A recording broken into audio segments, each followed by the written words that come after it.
Bonjour à tous. Ah, j'ai pas de son là.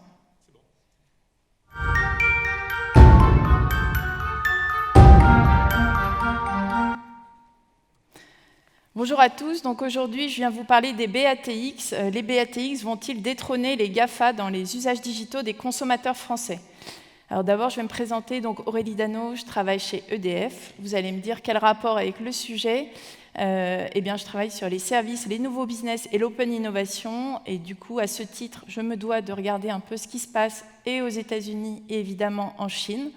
Et ensuite, j'ai toujours été un peu passionnée par la Chine. J'avais déjà participé à l'écriture d'une publication sur le défi énergétique de la Chine. Et en fait, cette thèse, ce sujet, c'est une thèse professionnelle que j'ai réalisée l'année dernière dans le cadre d'un MBA Marketing et Commerce sur Internet à l'Institut Léonard de Vinci. Donc, j'ai pas mal tweeté et posté des articles sur LinkedIn à ce sujet, donc n'hésitez pas à me contacter si vous le souhaitez. Donald Trump accuse la Chine de concurrence déloyale et de vol de propriété intellectuelle. Alors pour mettre un terme à ces pratiques, le président américain prend des mesures punitives, une taxe pour porter un grand coup aux importations chinoises. Le montant pourrait être d'environ 60 milliards de dollars. Mais c'est seulement une fraction de ce dont nous parlons. Mais pour la Chine, le message est clair et elle ne compte pas en rester là. Ce vendredi, Pékin a dévoilé une liste de produits américains qui pourraient être soumis à de nouveaux droits de douane.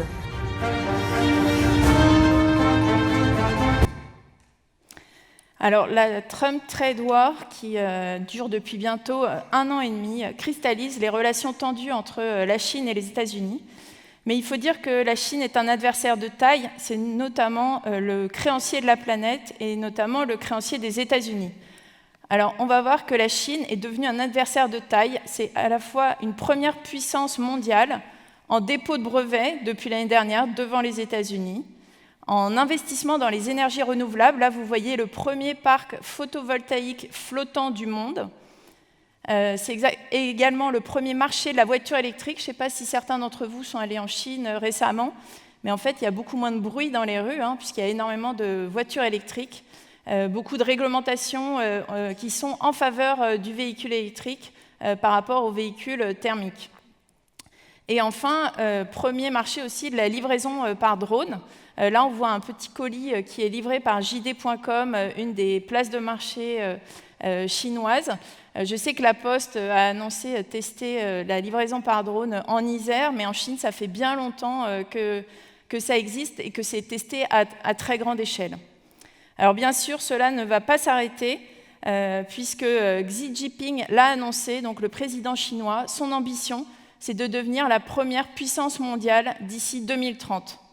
Donc là, on voit le rêve chinois devenir une superpuissance. Après le rêve américain, le rêve chinois, qui a vraiment une ambition qui est portée par le gouvernement très forte. Et tout d'abord, la première puissance numérique d'ici 2030. Alors, pour le numérique, on va voir que c'est bien parti. Nous consommons déjà chinois sans le savoir. Donc, je vais vous montrer des écrans d'app et vous allez essayer de trouver ce que c'est comme app. C'est pas très difficile. Je ne sais pas s'il y en a qui savent, là. Voilà, Spotify. Donc, Spotify, Tencent, donc un des 4 BATX, à 12% dans Spotify. Ça, c'est quoi ? Ouais, Snapchat, Tencent a également des participations dans Spotify. Et celui-là, peut-être un peu plus dur.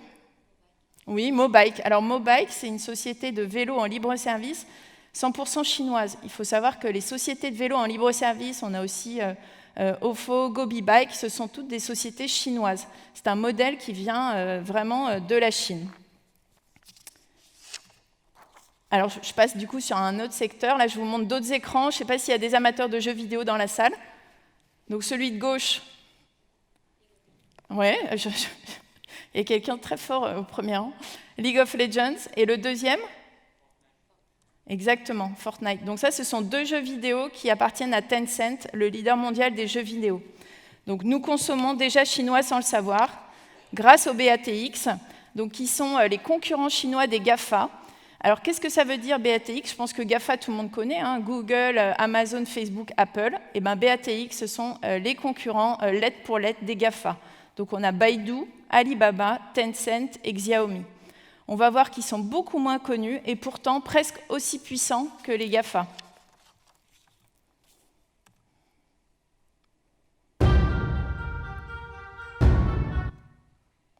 Alors, les BATX talonnent les GAFA. Donc ça, ce sont des chiffres des GAFA que tout le monde connaît. Je vous rappelle juste quelques éléments. Google, c'est à la fois évidemment le moteur de recherche, mais c'est aussi Google Maps, c'est YouTube. Amazon, c'est évidemment les livraisons que vous connaissez chez vous, mais c'est aussi Amazon Web Services. Alexa, Apple, c'est évidemment le Mac, l'iWatch. Et Facebook, on a Facebook, mais aussi Instagram, WhatsApp, Messenger. C'est juste pour vous redonner un peu la galaxie de chacun de ces acteurs, avec à chaque fois plusieurs centaines de millions, voire des milliards d'utilisateurs.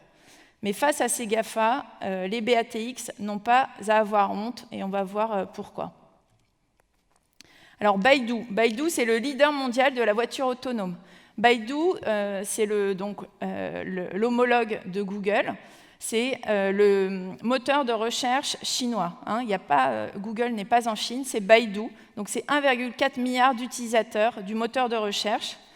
C'est également le leader de la voiture autonome, donc avec le programme Apollo. Donc le programme Apollo, c'est un programme qui a été lancé en faveur de la voiture autonome, avec énormément d'investissements en intelligence artificielle, notamment en deep learning, dans tout ce qui est reconnaissance d'images, nécessaire évidemment pour les voitures autonomes. C'est également la Baidu Maps. Alors, il faut savoir que Baidu, la Baidu Maps, c'est comme la Google Maps, sauf que ça fait longtemps que sur Baidu Maps, on peut réserver un hôtel, voir les commentaires des internautes, l'expérience client, aller beaucoup plus loin depuis longtemps. Et donc, enfin, je vous le disais tout à l'heure, c'est le plus avancé en intelligence artificielle, que ce soit la reconnaissance d'images, la reconnaissance vocale et également la réalité virtuelle. Ensuite, Alibaba. Alors, Alibaba, on n'est pas sur les mêmes niveaux de chiffre d'affaires qu'Amazon. Pour autant, les bénéfices sont 3 fois supérieurs à ceux d'Amazon. Alors, pourquoi? Parce qu'en fait, Amazon est plus sur un modèle de retailer, d'achat et de revente, alors que Alibaba est plutôt sur un modèle de mise en relation. Alibaba a une capitalisation boursière qui est proche de celle d'Amazon. Donc, vous voyez, c'est quand même similaire. À différentes marketplaces. Donc, on a notamment la marketplace Alibaba. Donc, Alibaba, c'est de la vente plutôt en B2C et en B2B. On a Tmall. Tmall, ça vient de Taobao. Donc, Taobao Mall, en fait, c'est de la vente de particulier à particulier. C'est plutôt un concurrent, on va dire, du Boncoin, d'eBay. C'est grâce à cette place de marché que Alibaba a notamment sauvé des villages entiers en Chine. Hein, on les appelle les Taobao Village. Et puis Fliggy. Alors Fliggy, c'est une plateforme de réservation en fait, d'hôtels, de moyens de transport, enfin un voyagiste. Alibaba, c'est aussi une banque avec un système de paiement mobile qui s'appelle Alipay. Alors Alipay, comment ça fonctionne? Ça fonctionne avec un QR code en fait, qui vous identifie et qui vous permet de payer dans les magasins, en ligne, enfin c'est votre système de paiement mobile. Alipay, c'est 1 milliard d'utilisateurs et c'est installé dans 18 pays. Et enfin, le dernier élément qui n'est pas le plus petit, c'est que Alibaba, c'est le 3e acteur mondial du cloud, donc après Amazon et Microsoft, et devant Google et IBM. Donc vous voyez, placé vraiment très bien sur le sujet du cloud. Ça fait longtemps qu'ils ont compris l'intérêt d'aller investir dans le cloud, évidemment pour la maîtrise des données et le besoin aussi des données pour tous les services qui sont déployés. Alors, donc là, je vous montre des petits écrans. Voilà. Hop. Ensuite, Tencent. Alors, Tencent, fin d'année dernière, a été annoncée la valorisation boursière supérieure à celle de Facebook. Donc Tencent, en fait, c'est connu avant tout pour WeChat. Alors WeChat, je pense que la plupart d'entre vous connaissent, mais on ne se rend pas compte de tout ce qu'on peut faire dans WeChat. WeChat, c'est vraiment la méga app, c'est celle qui réunit toutes les fonctionnalités des autres. Dans WeChat, on peut communiquer, donc c'est un réseau social. On peut communiquer avec ses pairs, mais aussi avec des marques. On peut acheter, on peut se divertir. on peut payer, on peut vivre. En fait, on peut rester une journée entière dans WeChat sans jamais sortir de l'écosystème. Dans WeChat, on a vraiment des apps within the app, c'est-à-dire que chaque marque peut avoir des mini-sites ou des mini-programmes dans l'application, qui fait qu'on reste toujours finalement dans l'application WeChat, tout en ayant un univers dédié à la marque. WeChat, c'est aussi WeChat Pay, donc l'équivalent d'Alipay, bien sûr, et Tencent, comme je vous le disais tout à l'heure. Donc c'est surtout le numéro 1 mondial des jeux vidéo, avec des jeux vidéo mondialement connus comme League of Legends, Fortnite, aussi Clash of Clans. Bon, moi, je ne joue pas du tout aux jeux vidéo, mais ceux qui connaissent, je pense, se reconnaissent dans la salle. Donc vous voyez un peu, on n'a vraiment pas d'équivalent sur cet acteur Tencent. Et bon, là, je vous montre un écran qui date un peu parce que c'était un Chinois qui me l'avait envoyé. Donc là, on voit qu'on peut commander un taxi, payer son électricité, son gaz, on peut acheter des tickets de cinéma, on peut faire un transfert. Enfin, vraiment, c'est un tableau de bord à partir duquel on peut tout faire.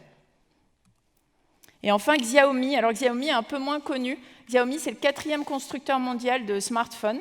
C'est une gamme beaucoup plus large que Apple. Il y a à la fois des smartphones, mais aussi des trottinettes électriques, des enceintes connectées.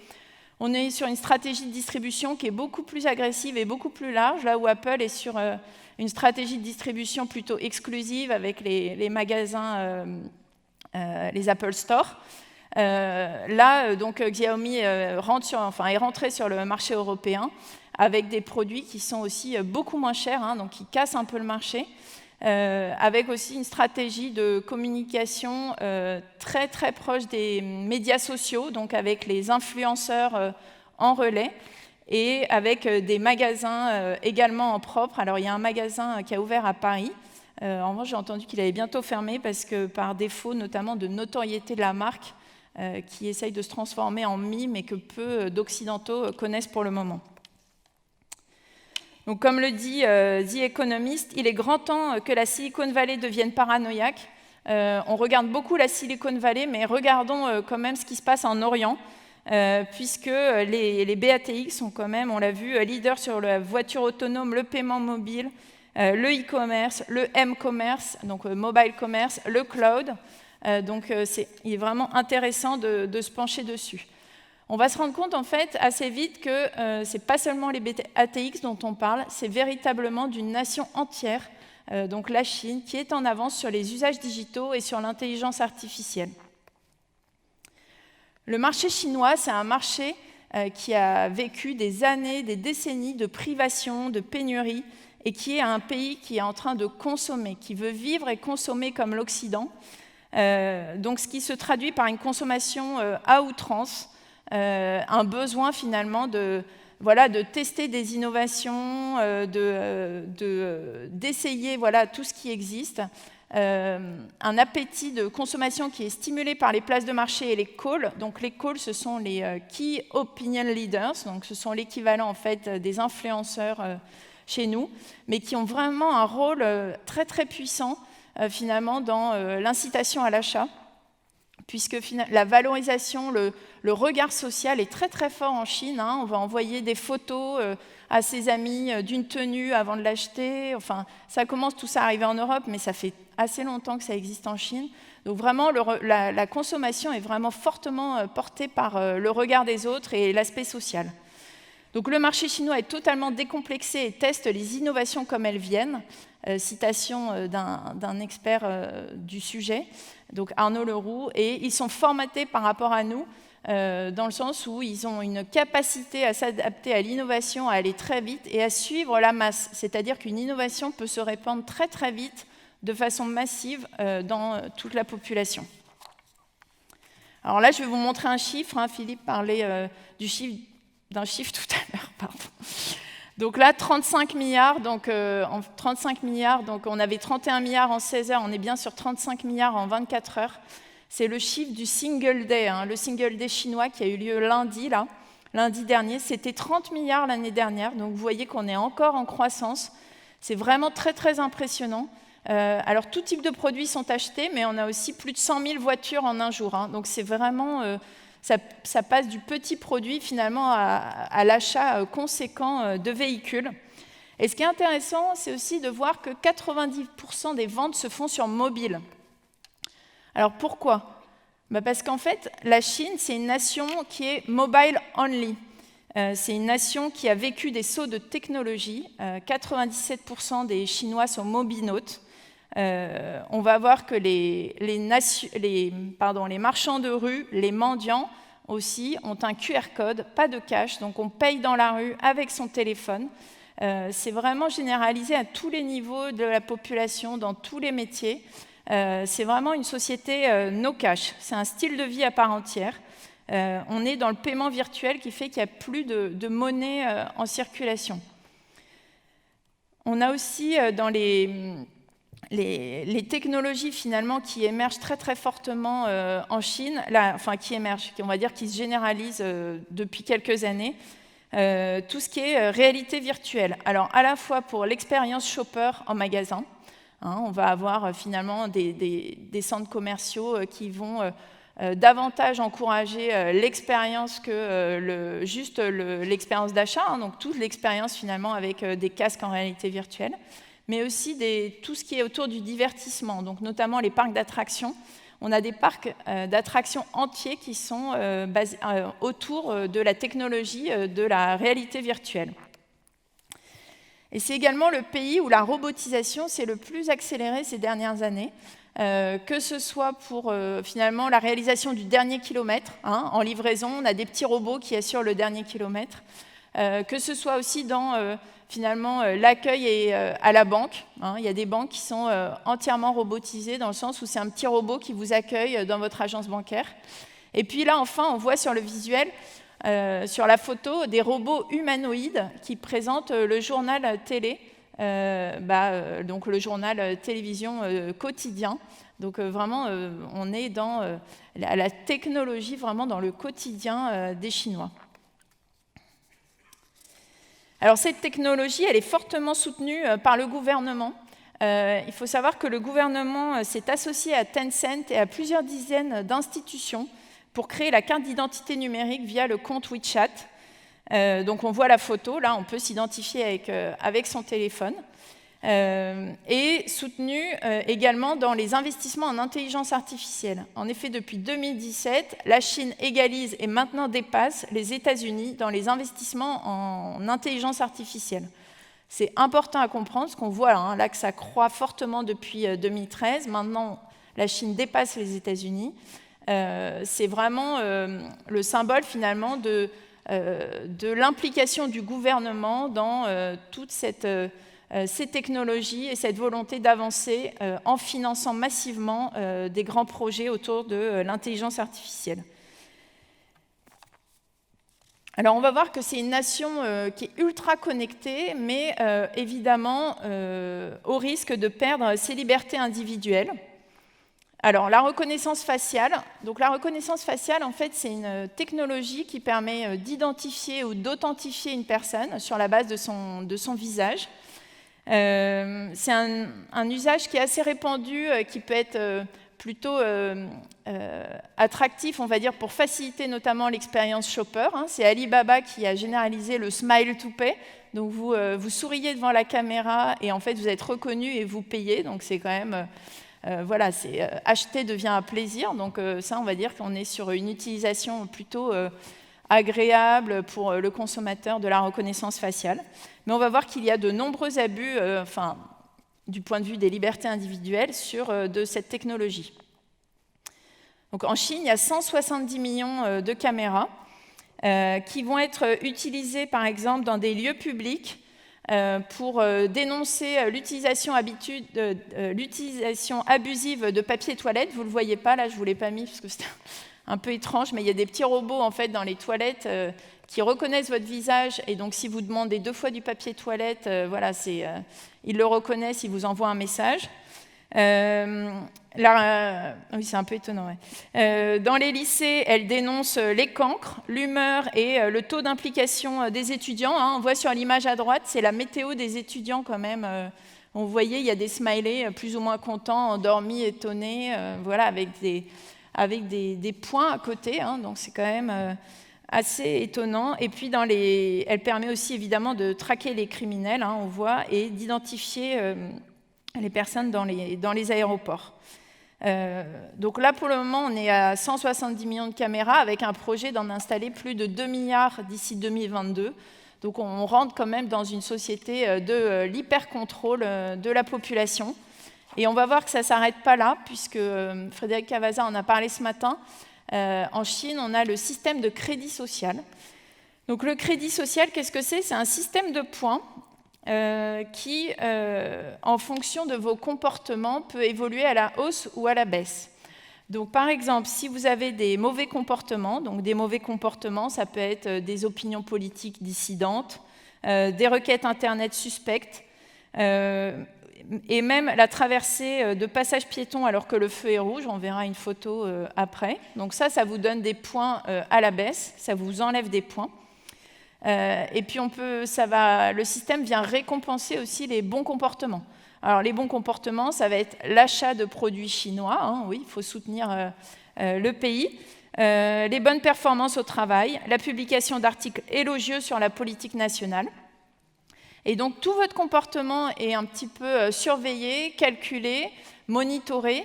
Et en fait, si ça a un impact sur votre vie, puisqu'il y a déjà plus de 10 millions de Chinois qui n'ont pas pu réserver de billets d'avion suite à leur mauvais score de crédit social.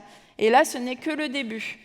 Donc, on peut récupérer des points, évidemment. Il faut faire des actions en faveur de la collectivité, comme donner son sang et d'autres, à imaginer. Mais vous voyez qu'on est rentré dans une société de l'hyper-contrôle. Et donc là, je vais vous montrer... Imaginez une société dans laquelle tout ce que vous faites, ce que vous dites ou ce que vous achetez est contrôlé et évalué par les autorités. Ce n'est pas de la science-fiction. En Chine, c'est une réalité. Dans le pays, désormais, les citoyens sont notés. C'est ce que le Parti communiste chinois appelle le crédit social. Donc, je vous ai montré cette petite vidéo, une petite illustration. Là, via ce visuel, en fait, on voit quelqu'un qui est en train de traverser au passage piéton alors que ce n'est pas le bon moment. Et vous voyez, il est identifié, dénoncé, avec un message très fort. You are illegally crossing this road, stand back, avec vraiment un ordre en plus. Donc voilà, quand on dit qu'on est dans le contrôle, la surveillance, c'est très très concret. Et là, on est évidemment, en termes de liberté individuelle, on peut évidemment se poser des questions. Alors pour ceux qui connaissent Black Mirror, évidemment, toute ressemblance avec l'épisode sur le score de crédit social ne serait que pure coïncidence. Mais non, on y est bien. Black Mirror, now a reality in China. Alors oui, on pourrait penser que les BATX pourraient détrôner les GAFA dans les usages digitaux des consommateurs français, mais on va voir qu'il y a aussi certaines barrières, certaines opportunités, mais aussi certaines barrières. Alors les ambitions des BATX en France, elles sont fortes, elles sont plus ou moins annoncées, plus ou moins dévoilées. On a les personnages comme Jack Ma, donc PDG d'Alibaba Group, qui annonce clairement que son ambition, c'est l'Europe. Lui, il l'affiche haut et fort. Ce n'est pas forcément le cas des autres entreprises chinoises. Pour autant, elles ont toutes les mêmes ambitions. Et on va voir que ça se fait peut-être plus subtilement, de façon plus discrète. On a évidemment les alliances entre Auchan et Alibaba, par exemple, Tencent et Carrefour. Alors Tencent et Carrefour, c'est plutôt des alliances pour que Carrefour puisse rentrer sur le marché chinois, mais on sait que c'est toujours pour évidemment des opportunités à double sens. Et enfin, les rachats, donc je vous en parlais tout à l'heure, Snapchat, Tencent a quelques, je ne sais plus, c'est 5 ou 12% dans Snapchat, mais bon, donc il faut quand même le savoir.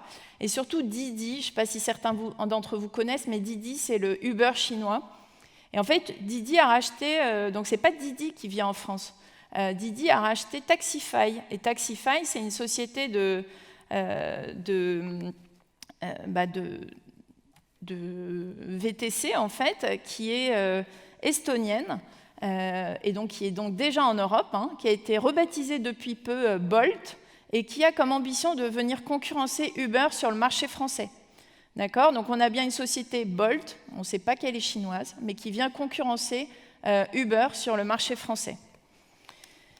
Donc on voit qu'il y a des ambitions qui sont plus ou moins dévoilées, que des stratégies différentes, mais que chacun commence un peu à placer ses pions. Et donc les experts parlent notamment d'un jeu de Go qui est en train de s'installer doucement, lentement, à la vitesse finalement, dans l'échelle de temps qui est celui de la Chine.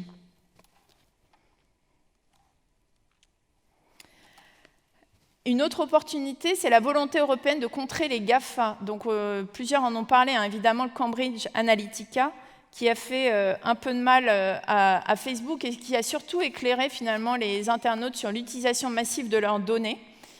Donc ça, c'était évidemment en défaveur des GAFA.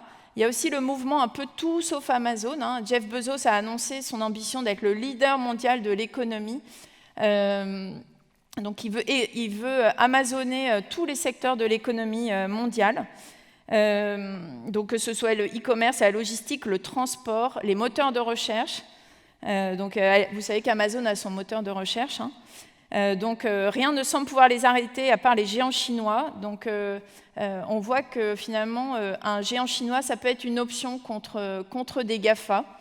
Et puis une autre piste qui est intéressante, c'est le soutien des petits commerçants, le O2O, donc c'est le online to offline, qui existe depuis longtemps en Chine et qui a sauvé pas mal de commerces, notamment Elemi, qui est l'équivalent du Deliveroo chinois, qui a permis à plusieurs restaurants d'accéder finalement au online et de bénéficier des opportunités du online. Le O2O pourrait être une opportunité pour Alibaba, qui a notamment une stratégie plutôt B2B de pénétration sur le marché français, donc qui pourrait être pertinente. Et une autre opportunité, c'est les usages des millions de touristes chinois. Il faut savoir que les touristes chinois, quand ils viennent en France, ils veulent retrouver finalement leurs habitudes, et notamment leurs habitudes de paiement. Donc WeChat Pay, Alipay. Donc on a la RATP, par exemple, qui s'est créé un compte WeChat pour se mettre en phase avec ses clients chinois, ses usagers chinois. Et puis évidemment, on a tous les grands magasins, comme les Galeries Lafayette, le Printemps, qui se mettent à ces moyens de paiement, et aussi les marques de luxe. Donc là, j'ai mis Sephora, mais il y a aussi Louis Vuitton, Chanel, énormément de marques de luxe qui se mettent finalement à ces moyens de paiement. Alipay est chez plus de 50 000 commerçants déjà en Europe. On ne s'en rend pas forcément compte parce que nous, on ne l'utilise pas forcément au quotidien. En tout cas, les touristes chinois l'utilisent massivement en Europe. Alors, la conquête des BATX pourrait s'effectuer dans le silence et le temps long des Chinois. C'est ce que disent les experts du marché chinois. Donc, on ne s'en rend pas compte. Il s'agit de placer des pions, finalement, sur le plateau de jeu de Go. L'ennemi s'appelle Amazon. Tout Français a besoin d'un allié chinois pour combattre Amazon. Ça reste une opportunité, selon d'autres experts, comme David Minga. On va voir que des barrières de taille demeurent, évidemment, en Europe. À la fois des ententes entre entre les GAFA et des grandes entreprises françaises, Monoprix et Amazon par exemple, Carrefour et Google. Mais c'est surtout, on va dire, d'autres aspects comme les lobbies puissants, les barrières culturelles et la protection des données. Les lobbies puissants, on pense notamment aux lobbies bancaires. Il faut savoir que les moyens de paiement mobile en Chine sont fortement soutenus par les banques chinoises qui sont elles-mêmes liées au gouvernement. Donc en fait, tout le monde est lié. En France, ce n'est pas du tout pareil. La carte de crédit, c'est une carte de fidélité. Les banques françaises n'ont aucun intérêt à voir venir ces systèmes de paiement. Les barrières culturelles, on les connaît. En termes de culture, on a une certaine bienveillance vis-à-vis des produits américains, alors qu'on peut avoir une certaine méfiance vis-à-vis des produits chinois. Soit pour une moindre qualité, soit pour la peur de la contrefaçon. Et puis aussi des modèles chinois. On voit des modèles chinois qui ont très très bien marché en Chine, mais qui ont plus de mal à percer en Europe, notamment à cause des comportements. Hein. Donc les vélos en libre service, les entreprises chinoises qui finalement essayent de mettre en place ces modèles en Europe n'avaient pas anticipé le vandalisme qu'il peut y avoir par exemple en France et le nombre de vélos qui ont été cassés, volés. Donc voilà, il y a quand même un écart culturel qui est assez fort. Et enfin, évidemment, la protection des données, le RGPD depuis mai 2018 qui limite l'utilisation des données, alors qu'en Chine, c'est l'inverse, c'est une explosion des données et de leur utilisation. Donc forcément, ça, ce sera une barrière, une limite pour les Chinois en France. Alors que les Occidentaux sont bienveillants vis-à-vis des produits américains, ils sont soupçonneux de ce qui vient de Chine. Et ça, c'est quand même une réalité, même si parfois on n'en a pas toujours conscience. Et les BATX ont pris beaucoup de liberté sur l'utilisation des données qu'ils n'auront pas en France.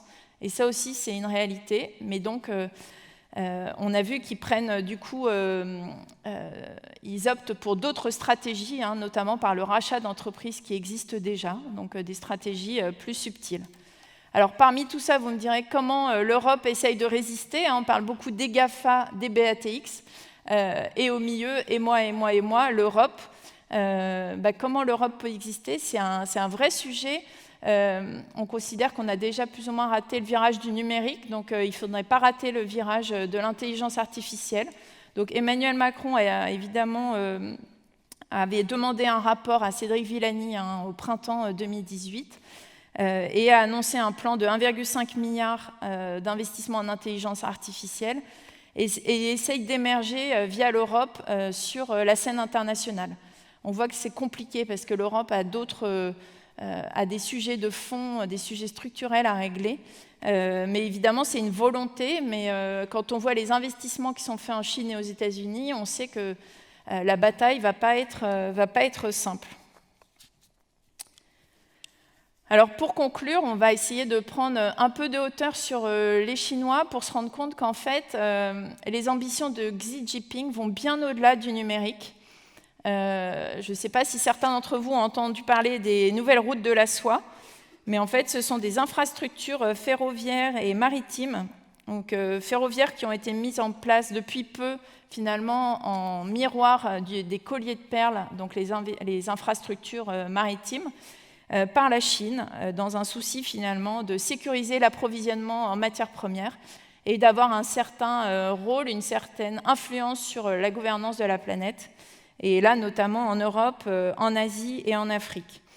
Et enfin, la fabrication du bébé parfait, qui est au Beijing Genomic Institute. C'est le plus grand centre de séquençage de l'ADN. Et je vais vous montrer une petite vidéo. Nous avons amorcé le séquençage de 250 familles, composées des 2 parents et d'un enfant, ainsi que celui de 5000 jumeaux. Nous allons séquencer 1 million de Chinois pour en savoir plus sur leur génome. Alors vous l'aurez compris, il est urgent d'ouvrir les yeux. Ce qui se passe en Chine aura un impact mondial. En Chine, la science-fiction est une réalité. Jusqu'où ira la Chine et surtout, qui l'arrêtera ?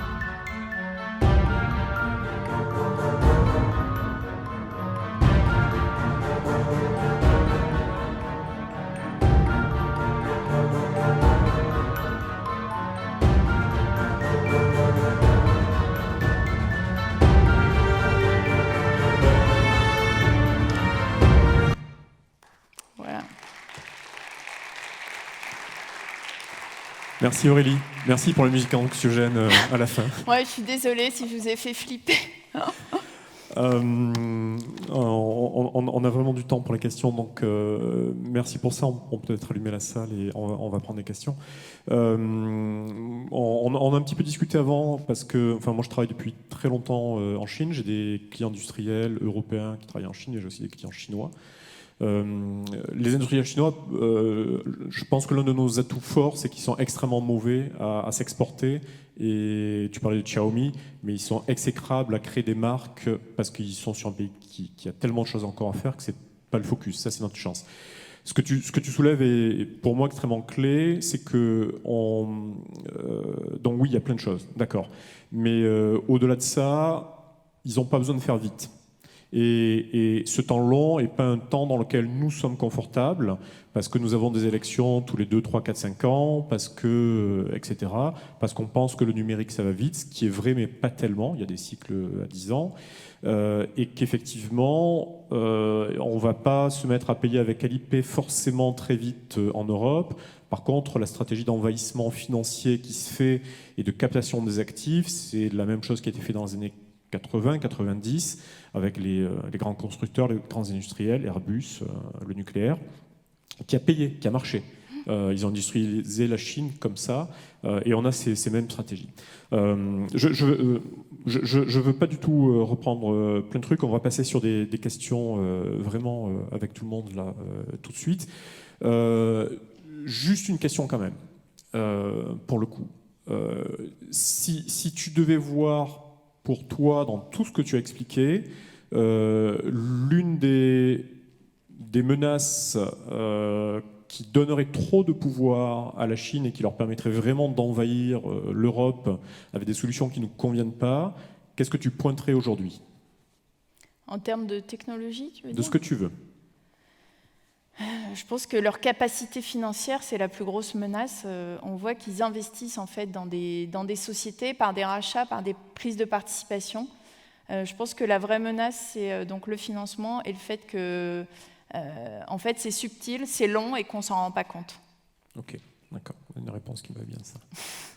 Est-ce qu'on a des questions Moi, j'aime bien l'image du jeu de Go. C'est-à-dire qu'on place des pions, et puis je ne sais pas s'il y en a certains parmi vous qui ont déjà joué, on place ces pions, et puis en fait on croit qu'on a gagné, non, l'autre place le dernier pion, et tout se retourne en sa faveur, la couleur se retourne, et je pense qu'on est un peu là-dedans, on sous-estime en fait. Il n'y a pas encore de prise de conscience, et il y a une sous-estime en fait. Voilà. Le jeu de Go, c'est un jeu d'asphyxie. Oui, exactement. Question dans la salle. Moi, j'ai 30 questions, donc une au milieu, si on a un micro, s'il vous plaît.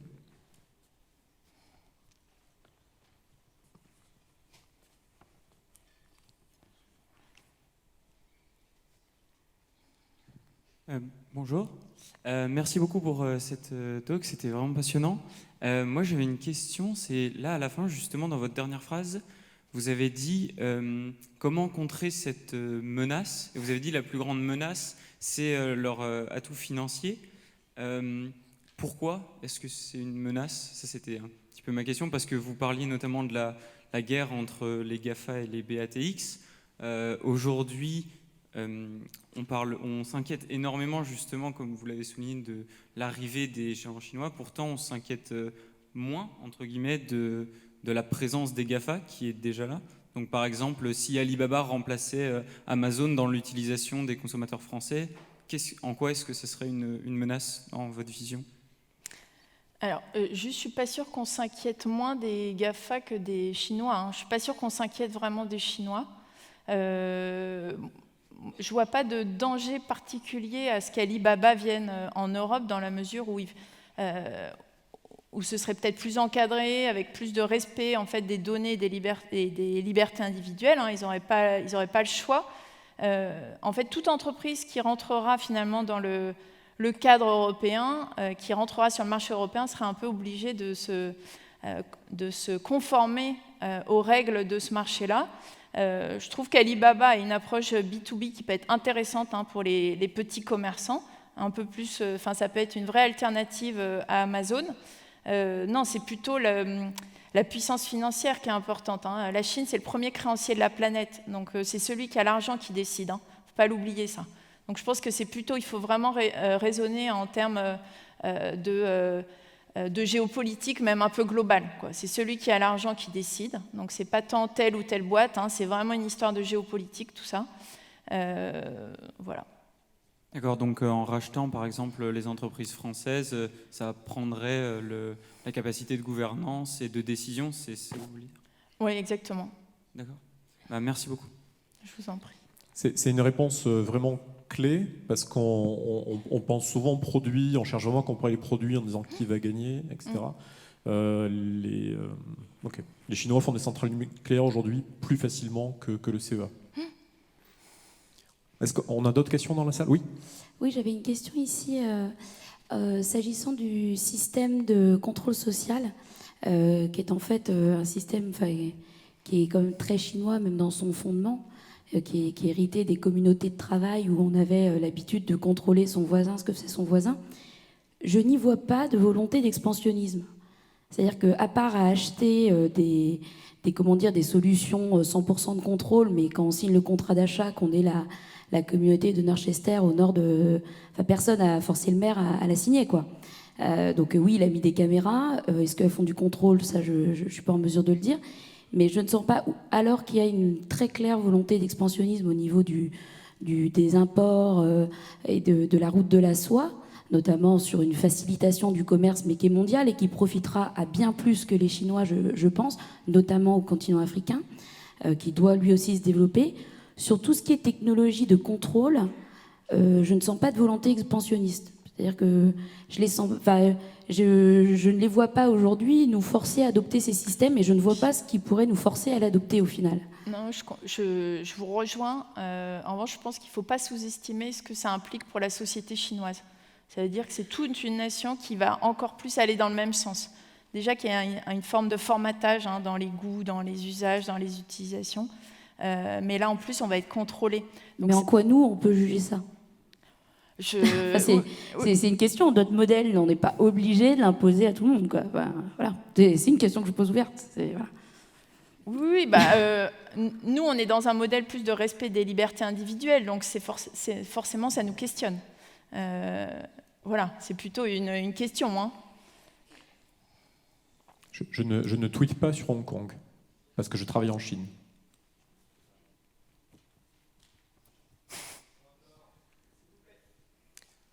On aura une question après. Oui, allez, je vous vois. Allez-y.